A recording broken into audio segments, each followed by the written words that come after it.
So we're here with Andy Lee at the Hilton Hotel in Manchester for, I don't know what number press conference it is now for yourself and Billy Joe Saunders, number 5. I mean, how have preparations been going ahead of this? Well, for this one, it's been going very good.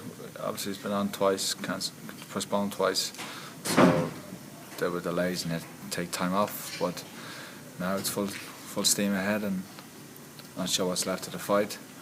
6 or 7 weeks of training left, so I'll just get ready for it and build up towards it. No, definitely. And I mean, I caught up with you over in Monte Carlo when it was Golovkin, Martin Murray.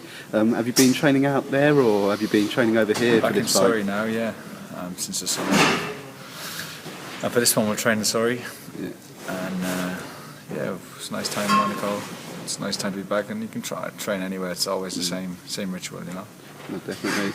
And in terms of Billy Joe Saunders, what kind of fight are you expecting from Billy?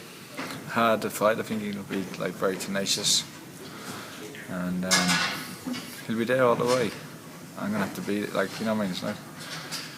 I'm gonna have to. He's not gonna give me anything. I have to earn everything in the ring, and see, it'll be a hard fight. I know. And I mean, you've had some hard fights over the past year or so, winning the world title and stuff. Where would you rank this fight in terms of toughness? Physical, you know, it's not. You know, the next fight is the biggest fight, so and it's important. So it poses different. You know, it's a different type of problem, different puzzle to solve. He's quick, he's slick, he's very skillful, and he's got very good footwork, and that's something I'm going to have to contend with. So each fight has its own problems and to solve. So it's just as tough as any of them. And in terms of someone that's come into the camp, someone that has fought Billy in the past, Chris Eubank Jr., I mean, has he given you any tips, or have you spoken about? Nah, I haven't really said anything. Our styles are completely different, so it wouldn't match up. Ronnie Davis, you know, gave Billy Joe a lot of credit when we spoke. Just saw you put him, he's a very good fighter, and they respect him. They know, you know what I mean. They know what they were in with, and they lost. So how can they not respect him? But yeah, you have to. You'd be a fool to underestimate him. And all you have to do is look at his record, the people he's beaten. He's a good fighter. Definitely. And I mean, you've got incredible power in your punches. Billy hasn't stopped anyone in a while. His fights have gone the distance. What type of fight are you expecting? Are you expecting it to go the distance? Are you expecting it to finish early? I'll expect it to go the distance and prepare for that. And if I catch him with a good point, if I can knock him out, that'll be all the better. But first and foremost is to win, and try to win every round and see how the fight develops as the rounds go by. He'll be looking to do the exact same. That's the way I approach every fight, not just this fight. So it's no different from any other fight. Definitely. And how would you sum up 2015 for yourself? This is, of course, going to be the last fight for yourself this year. How would you sum up how the year's gone for yourself? I fought Peter Quillen, had a draw. That was an epic fight. You know, it was a back and forth fight, and one of the fights of the year. And I came through after a heavy knockdown, and it took time.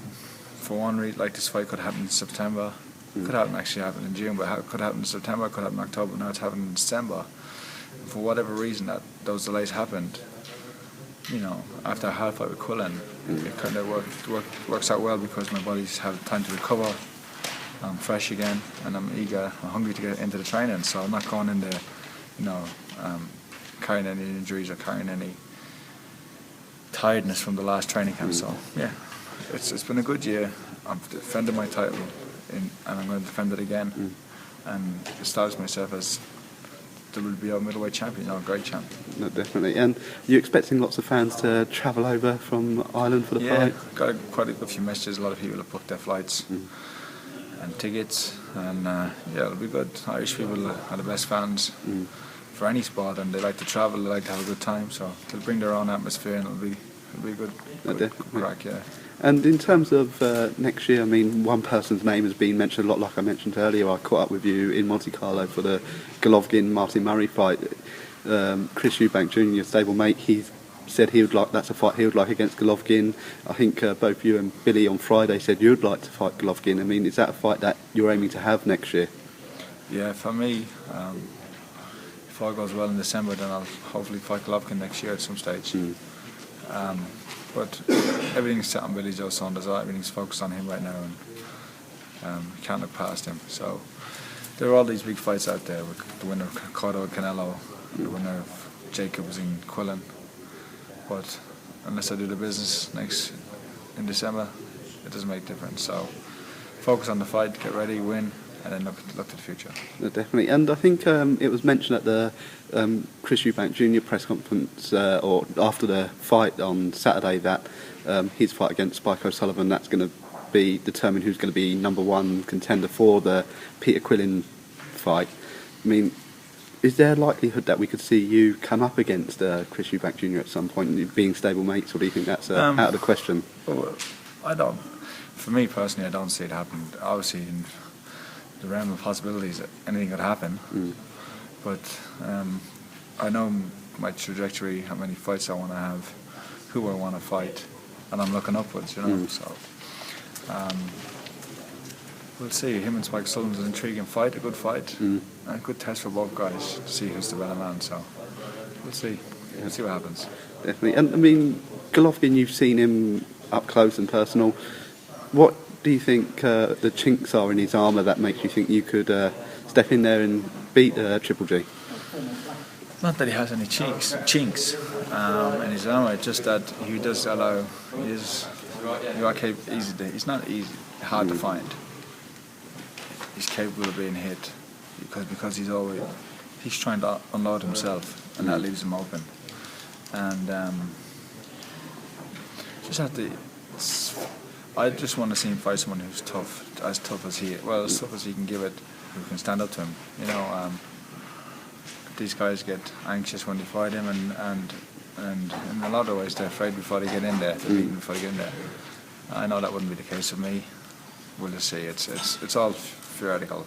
It's easier said than done when you know if you get hit with those shots, but we'll see what happens. No, definitely. And will there ever be the option for you to step up to super middleweight? I mean, it's something Martin Murray's done, and you've got James DeGale in that division as well. Make middleweight pretty comfortable, so I'm happy to stay here. I've started my career and I'll finish my career as a middleweight. I went to light middle, but no, I'll stay at middle. No, definitely. Well, thank you so much for your time. Best of luck with preparations, and hopefully speak to you during fight week. Thanks very much. Take care, Andy.